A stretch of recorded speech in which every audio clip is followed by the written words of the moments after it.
बिस्मिल्लाहिर्रहमानिर्रहीम। मैं हूं उज़ैर अहमद खान। आप देख रहे हैं अबलाग टीवी। आज चीफ जस्टिस ऑफ पाकिस्तान ने कोरोना के हवाले से 100 मोटो एक्शन लिया और उसमें हुकूमत पर बहुत ज़्यादा बरहमी का इजहार किया और डॉक्टर जफ़र मिर्ज़ा की कारकर्दगी पर भी काफ़ी सारे एतराज़ात उठाए और साथ ही उन्होंने ये कहा कि इतने बड़े वज़ीरों की जफर दर मौज है, लेकिन किस वज़ीर आज़म को शायद पता ही नहीं है और हुकूमत सारे मुशीर चला रहे हैं। ये बात वैसे बिल्कुल कतई तौर पर दुरुस्त है कि वज़रा को अवाम ने सेलेक्ट किया, इलेक्ट किया, लेकिन इमरान खान ने हुकूमत मुशीरों के हवाले कर दी है और वो मुशीर दाएं बाएं जैसे चाहें वो चलाएं। उन्हें वज़रा का दर्जा दे दिया गया है। इसी वजह से हुकूमती कारकर्दगी पर अब अदालत उज़्मा भी जो है वो अपने रिमार्क्स दे रही है। अपोजिशन तो वैसे ही हदफ तनकीद बनाती रहती है।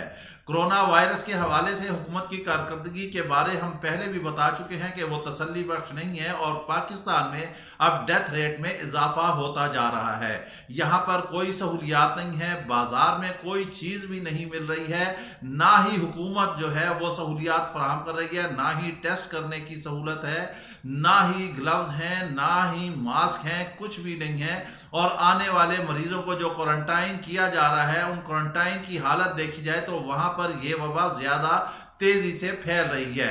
कहा यह जा रहा है दीगर मुल्कों की मिसालें देकर कि इटली ने एहतियात नहीं की, फला मुल्क ने एहतियात नहीं की, फला ने नहीं की, तो वहां पर आज लाशों के ढेर लगे हुए हैं। मगर हमारे मुल्क में भी क्या हालत है आप ये देख लें। एहसास प्रोग्राम के तहत जो इस वक्त रकूम की तकसीम हो रही है, क्या वहां पर सोशल डिस्टेंस है, क्या वहां पर फासला रखा गया है, वहां पर खवातीन दस्तों गिरेबान है। सोशल मीडिया को जरा सर्वे करें तो पता चलेगा वहां पर कैसे लड़ाई झगड़े हो रहे हैं, कैसे फ्रॉडबाजियां हो रही हैं। हमारी मुशीर इत्तलात ने कहा कि 40 अफराद के खिलाफ मुकदमा दर्ज कर लिया गया है। हम जैसे पिछली वीडियो में आपको बता चुके हैं कि कोई मैकेनिज्म नहीं था, जबकि पीपल्स पार्टी कह रही है कि ये तमाम तर काम बिस्प के जरिए, बेनजीर इनकम सपोर्ट प्रोग्राम के जरिए किया जा रहा है और नाम इसको एहसास का दिया जा रहा है और टाइगर फोर्स को डेवलप किया जा रहा है।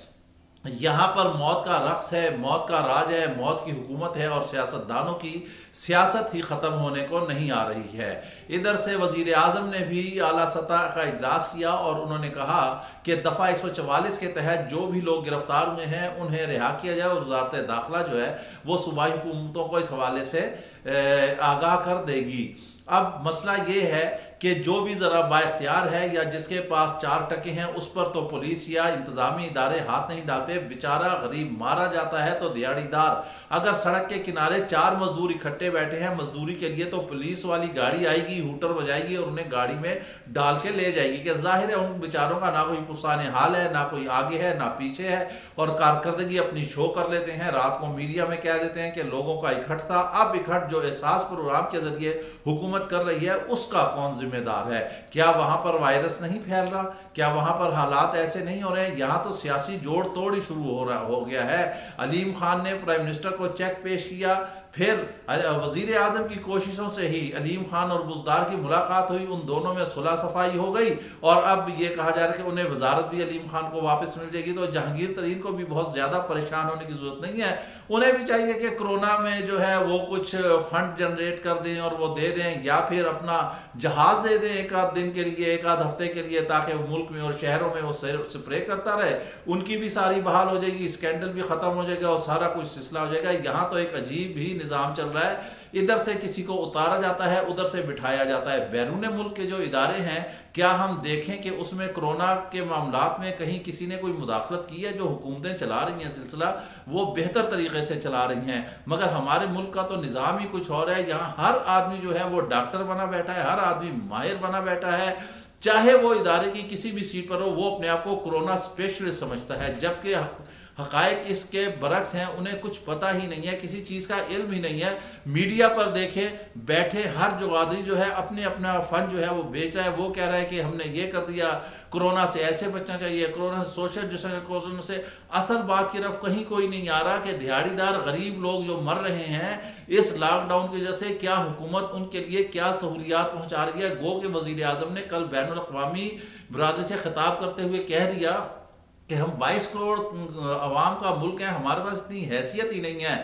مسٹر کپتان، کبھی آپ حکمرانوں کی لگژری تو دیکھیں، اپنے M N A M P S کی بذات خود آپ اپنی دیکھیں، آپ وی آئی پی سسٹم تو ختم کریں، وہ پیسہ بچائیں، وہ عوام پر لگائیں، پھر عوام جو ہے وہ صحیح ہوگی، پھر اس کو سہولیات ملیں گی۔ جب وہاں سے بڑے پیٹوں سے مال بچے گا تو بیچارے غریب کے پیٹ میں پڑے گا نا، وہاں بڑے پیٹوں میں مال سارا غرق ہو جاتا ہے، غریب تو بیچارہ ویسے ہی تڑپ تڑپ کے مر رہا ہے۔ اور آئے دن یہ خبر آ رہی ہے کہ آج 91 ہو گئے ہیں، اب 93 ہو گئے ہیں، اس وبا سے متاثرہ مریض جو ہلاک ہو رہے ہیں، اور پھر مزید آگے ڈرایا جا رہا ہے۔ اس کے لیے پریکاشنی طور پر پریونشن کے لیے اقدامات کی ضرورت ہے۔ چیف جسٹس صاحب صحیح کہہ رہے ہیں کہ حکومت اقدامات کیا کر رہی ہے، خالی سٹ سٹینڈ کر رہی ہے، لہٰذا اس جانب توجہ دینے کی ضرورت ہے۔ صرف یہ نہیں کہ آپ اجلاس کریں، دفعہ 144 کے تحت گرفتار لوگوں کو جو ہے وہ رہا کر دیں، یا پھر 25 تاریخ کو پھر آپ فیصلہ کریں کہ اب لاک ڈاؤن آگے بڑھے گا یا نہیں بڑھے گا، یہ کرفیو ہوگا کیسے ہوگا، کیا ہم ان چیزوں کو افورڈ کر سکتے ہیں۔ آپ نے نعرہ لگایا تھا کہ وی آئی پی کلچر کو ختم کیا جائے، تو اس کلچر کو ختم کریں، اس کی ابتدا اپنے آپ سے کریں۔ آپ کے ارد گرد اتنے مخیر حضرات بیٹھے ہوئے ہیں، کیا انہوں نے ڈونیشن دی کرونا کے حوالے سے؟ دنیا کی تاریخ دیکھیں، بڑے بڑے لوگ جو ہیں اتنی مدد کر رہے ہیں، کیا ہمارے ملک میں کسی نے کی ہے؟ سوائے مانگنے پنگنے کے اور سوائے باتیں کرنے کے اور سوائے سیاست کرنے کے، خدا را اس کرونا کو سیاست کی بھیٹ نہ چڑھائیں، لوگوں کی زندگیوں سے نہ کھیلیں، عوام کو قبروں میں نہ اتاریں، اپنی حکمرانی کو مضبوط نہ کریں۔ اللہ کے آگے جواب دینا ہے۔ ہم سب ڈیتھ زون میں بیٹھے ہوئے ہیں، کون کس وقت کہاں پر کیسے پکڑا جا سکتا ہے یہ اللہ بہتر جانتا ہے۔ کرونا نہیں دیکھتا کہ یہ حکمران ہے یا دہاڑی دار ہے۔ دراصل اللہ تعالی ہم سے ناراض ہے، ہم اسے نہیں منا رہے ہیں۔ ہم نے کرونا سے مقابلہ کیا کرنا ہے؟ ہمیں کرونا سے ڈرنا ہے، یہ اللہ تعالیٰ کا عذاب ہے، اللہ تعالیٰ کے عذاب سے ڈرنا ہے۔ اللہ سے دعا کرنی ہے کہ اے اللہ تعالیٰ، ہم سے جو غلطی ہوں گی، ہم سے جو خطائیں ہو گئی ہیں، ہمیں تو معاف کر دے، ہم سے تو راضی ہو جا، جیسا تو چاہتا ہے ہمیں ویسا بنا دے، ہمیں محفوظ رکھ، ہم تیرے محبوب کی امت میں ہیں۔